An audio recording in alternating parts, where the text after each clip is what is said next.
In this video, we are going to explore how to calculate the volume of cuboids and cubes, which are both common three-dimensional shapes, and understanding their volume is useful in a variety of real-life scenarios when you want to determine how much space they occupy. Let us begin with cuboids. The formula for finding the volume of a cuboid involves multiplying the length by the width and then by the height in mathematical terms. This is written as volume equals length multiplied by width multiplied by height, or in algebraic notation, it would be volume equals L times W times H. Now, let us take an example. Suppose we have a cuboid that has a length of 8 centimeters, a width of 6 centimeters, and a height of 5 centimeters. To find the volume of this particular cuboid, we simply follow the formula. So we take the length of 8, multiply it by the width, which is 6, and then multiply that result by the height, which is 5. When we carry out this calculation, we get 8 times 6, which is 48, and then we take 48 and multiply it by 5, which gives us 240. So the total volume of this cuboid is 240 cubic centimeters.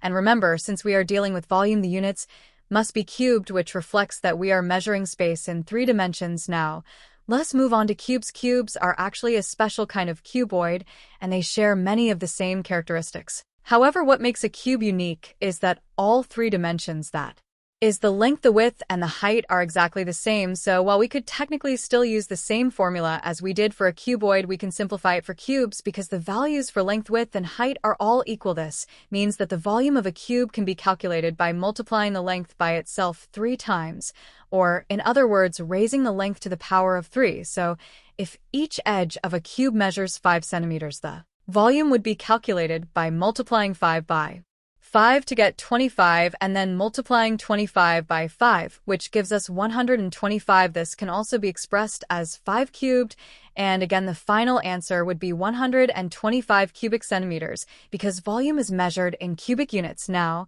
let us try an example problem similar to what you might see in an exam. Imagine a question that tells us a cuboid has a width of 5 centimeters, a height of 7 centimeters, and a total volume of 350 cubic centimeters, and asks us to find the missing length. The first step is to recall the formula for the volume of a cuboid, which is volume equals length times width times height. Since we already know the volume, the width, and the height, we can rearrange the formula to solve for the unknown length. We do this by dividing both sides of the equation by the product of the width and the height.